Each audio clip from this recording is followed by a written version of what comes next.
I'm Alex Radical from Board Game Co. and welcome to the News and Week in Review, where we're going to go over a variety of news pieces, the videos of the week, the games I've played, all of that and more. Links and timestamps to everything down below. Before we do though, this channel is sponsored by Allplay, which you may have noticed in this video. I have my table finalized over here. I was waiting on the table topper for this. I've been operating with the bottom half of the table. Now I have my table topper, I have my shelves.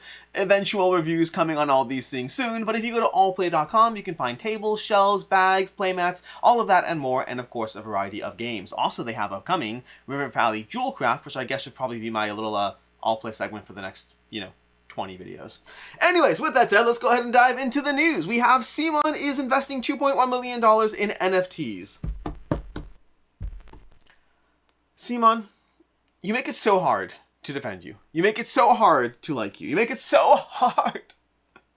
Way back when this channel started, I've been defending CMON for a lot of things over a long time. And I still think a lot of people at CMON are amazing people. In fact, they're the team. A lot of the team from CMON has moved over to Fantasy Flight and is now running the same thing, but hopefully better. We'll see how all that goes. They currently have the Zombicide Dead Men Tales going and all that.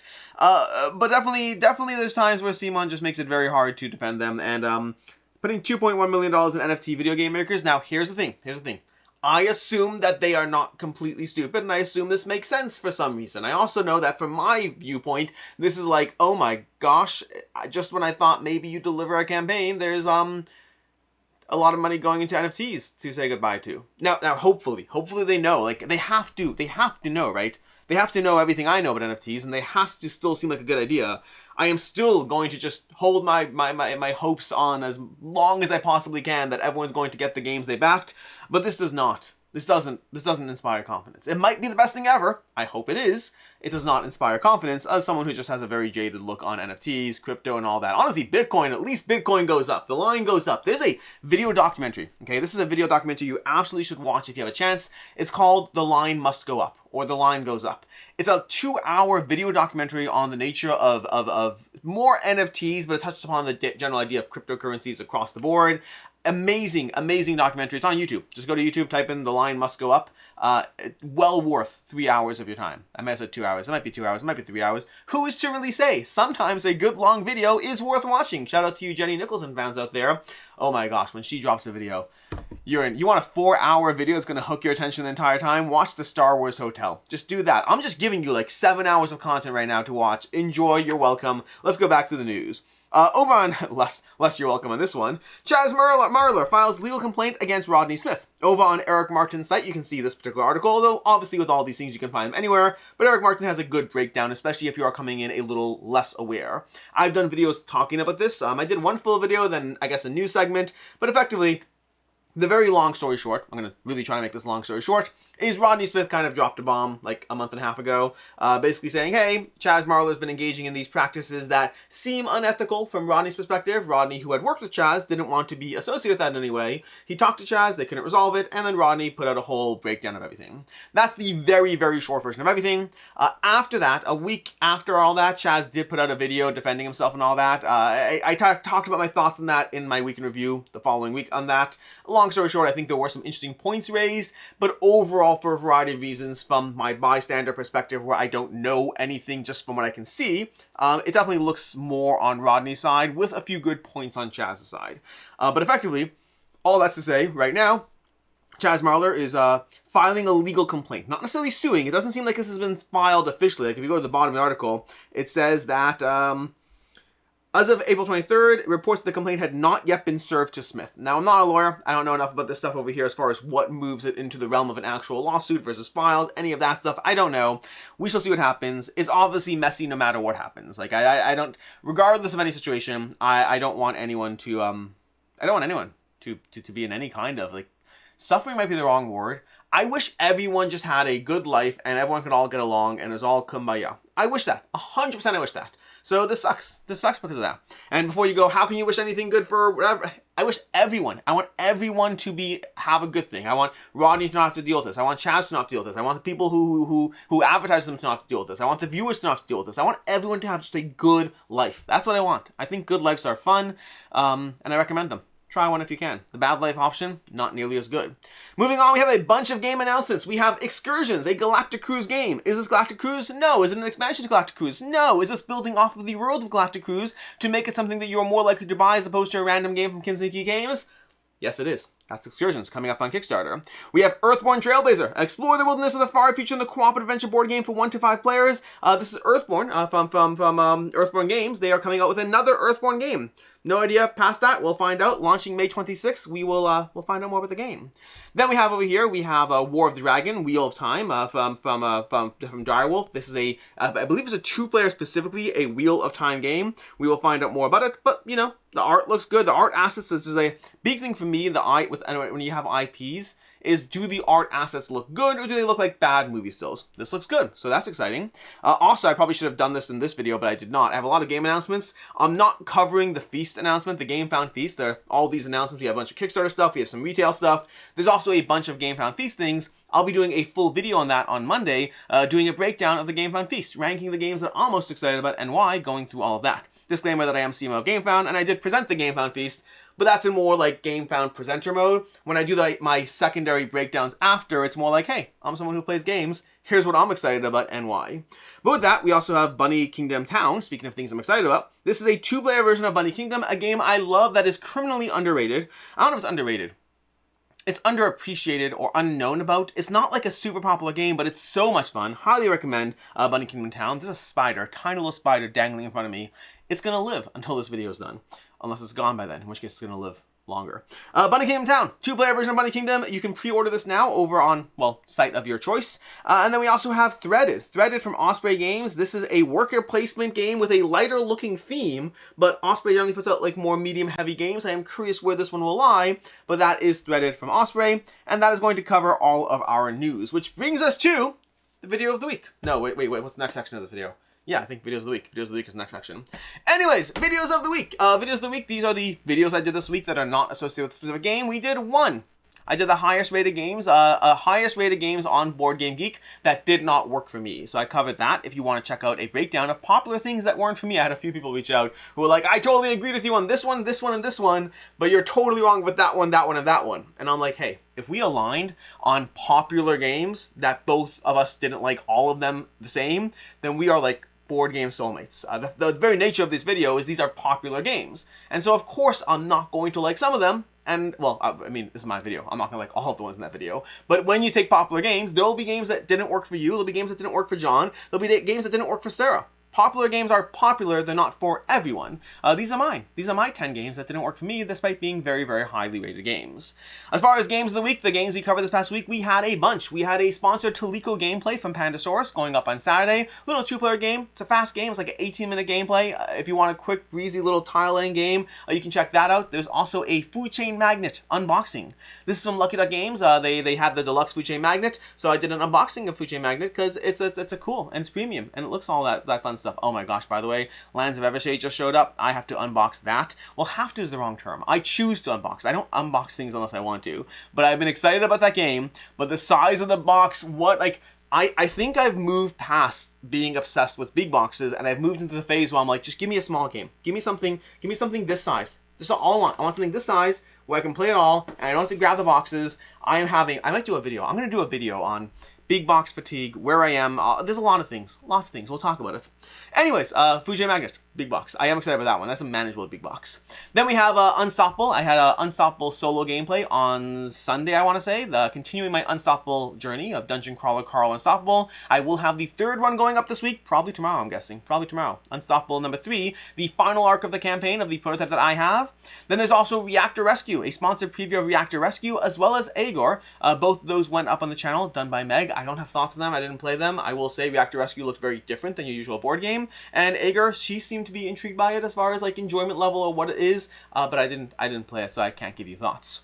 We did do a gameplay of Bloodwork. Was it a gameplay? A preview. We did a preview of Bloodwork The Reckoning. I will have thoughts for you on that, but I'll give you the thoughts after the gameplay goes up as well. The gameplay will be going up closer to the campaign or by the campaign. I'll talk about my thoughts on it there. This is a reimagining or an improved rework of Bloodwork, which was previously around. Previously had a campaign, then a cancellation. I will say I do think they made a lot of positive changes to the game. We'll talk more about it when the gameplay goes up. Then there was a Zombicide Dead Man Tales gameplay, I want to say. Yeah, there's Zombicide Dead Man Tales gameplay, followed by later that week, on Friday, we did a live gameplay of Zombicide Dead Man Tales. Not a drinking live game, which I told people I would try to do, but Fantasy Flight said, no, we don't think that we should be associated with a drinking game, even though they put rum and drinking in their game. But hey, you pick your battles. Anyways, Zombicide Dead Man Tales. I'll give you my thoughts on this now. I don't know if I'm doing a full review. No, I'm not going to do a review. I'll give you my thoughts now. Plus, I talked about this in the gameplay. I like Zombicide Dead Man Tales. I don't have a full review of this. I can't possibly. They only have one scenario. They don't have all the walkers and extra stuff. I think that it is likely my third favorite Zombicide, which is actually a question someone asked, is it going to be your top 3 Zombicides? And I was like, well, Black Plague and Green Horde, if you count them cumulatively, is 1. DC and Marvel, if you count them cumulatively, is 2. The order of those, I don't know. They go back and forth. I jump back and forth which one I like better. And then 3 would be Zombicide Dead Man Tales, which seems to have the difficulty that Undead or Alive had, which I really liked Undead or Alive, but it has a theme I much prefer. I was never there for the cowboy zombies. I was always there for the pirate zombies. I've been asking for that for so long. So I love the theme. I love the tile artwork. I am intrigued as far as the mechanics and add-ons and all the things that are going to be added. They already dropped the first expansion. More types of zombies. I love that. So overall, I like Zombicide. I like Zombicide Dead Man Tales. I do think it's still coming in behind Black Plague as well as Marvel Zombies, but I need more time to officially kind of have answers there. That's just giving you gut instincts. Then there was a gameplay of Restart, a sponsored gameplay of Restart. Restart is an upcoming crowdfunding campaign. By the time you watch this, it's launching soon. I think it's launching Tuesday, if I'm not mistaken. But either way, Restart, this is another cancellation and relaunch campaign. But Restart was a time travel game. This is another one where they also made changes and tweaks to it. But it's a modular time travel game, which you're going to be playing with a module, and then kind of trying to manipulate the board of cards to get the objectives you need, basically going back in time and, I mean, thematically going back in time to kind of change events. So you're trying to constantly restructure based on your objectives you have. You can check out that gameplay. Overall, I enjoyed it. I think it runs a little longer. I think the arc of what I get to do as the gameplay goes on, the game runs a little longer than the smoothness of that arc. Meaning, effectively, the way I'd put it is, I feel the game could have ended, you know, a quarter earlier, and I would have felt like I'd seen the progression of the game. I do think timing of how a game feels and the progression and length of it are important factors, but overall, I definitely enjoyed it. Again, I just think that, and all the modules as well are another element to it, that the more modules you play with, you'll have more variety to the experience, but that is Restart.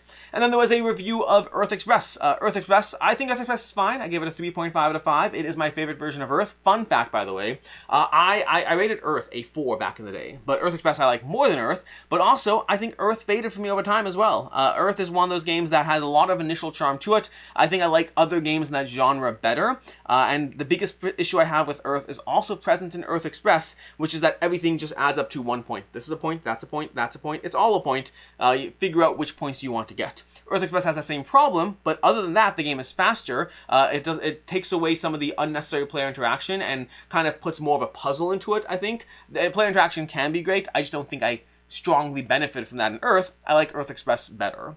That is basically the videos, the games we covered this past week, which brings us to the games I played. As usual, this is a small smattering of the games I played this past week. I have gotten my hands on Vestige from Orange Nebula. I will be covering that one soon. I want to get some more gameplays of it, because my first game I played with just the, Vestige, not playing with the, oh my gosh, what are they called again? The Nemesis. But I want to play it with both cooperatively with the Nemesis. Sorry. Cooperatively, competitively, and solo. So I want to play it solo against Nemesis, I want to play it cooperatively against Nemesis, and I want to play it multiplayer against Nemesis before I give my thoughts on it. So I will have thoughts on it, but I'd guess that we're probably like a week, 2 weeks, maybe 3 weeks out, depending on how long it takes for me to get those additional plays in. The solo one should be easy. I might do that one tomorrow, but the others I need people for, and people have to play all the other games I want to play as well, so it's always a balance. But Vestige, overall, I think that I like Vestige.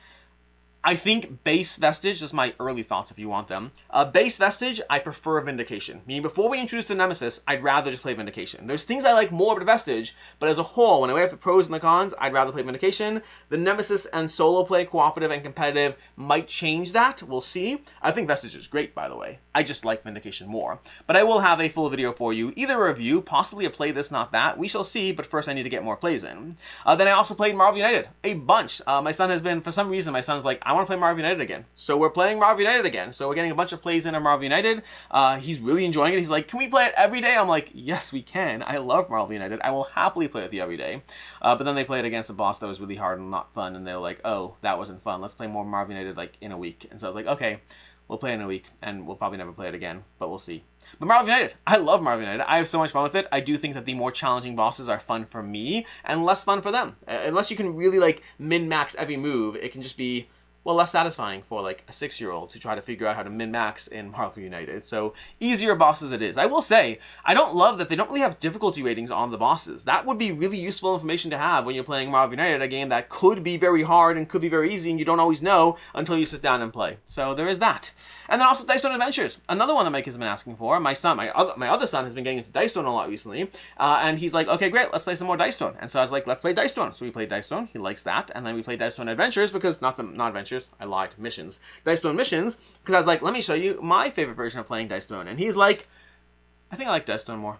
That was his reaction. So that made me, the reason it's on the table over here is because now I want to play through more Dice Stone Missions myself, and I'm going to. I played one round of Dice Stone Missions with them, and they're like, let's play more Dice Stone. And so I was like, okay, I will play this on my own. Or with other people who like it, just not my kids, apparently. They didn't think it was bad. They just prefer head-to-head Dice Stone. I think they really like just the abilities. And then he's like, I'm getting ads for Dice Stone Digital, and can we get that? I was like, of course we'll get it. Like, you know, I like Dice Stone. It's fun. It's charming. It's simple. Dice Stone Missions is my favorite way to play the game. All of that are the games I play. Which brings us to today. Today we should have a few things going up as usual. We should have a review for Behind the Lens. That's the other game in that Earth crowdfunding campaign. And then we also should have a gameplay and review of Astro Rogue going up as well. As far as next week, we should have a bunch of things. On Monday, I hope to have a review of the Game Found Feast, talking about the games in the Game Found Feast. I hope to have a finishing the Unstoppable series. That should hopefully go up Sunday too, so you can see the campaign. And then, of course, a bunch more, as there always are. Which brings us to the games on the table. As usual, these are the games that I hope to be playing this week, assuming things go according to plan. We have Boss Fighters QR, which I really want to finish because I started this about a while ago and I have not finished it. So I'm gonna try to get this done sooner rather than later. Also, give you my thoughts and all that. We have what's it called again? Dragons 8 Dragons. I don't know if it's called Dragons or 8 Dragons. This game from the creators of Kelp, the people who made Kelp. I finished the rules. I'm ready to play. We'll see when I get to play it, but I am excited to play it. It does look very. It looks like it could be amazing, or just not work. I'm not sure which one it is, but it is intriguing. It kind of looks like it's a roll and move game. At a glance, it might be thrown off, but it looks interesting, so I'm curious. We have Marvel Dice Stone Missions. I've already given you the spiel on that. I want to play this. I will play it solo if I need to, because I've never really played through this properly, and playing through properly, like, this is an arc, so I might just take this on. You know what? I am currently in April, ending of April, and one of my goals for this year was finishing an entire campaign game. Something, whatever it is. It doesn't have to be long, just something. I wanted to knock something off. And I was leaning towards Kingdom Rush Uprising, or whatever it is. But I might try Marvel Dice Stone Missions.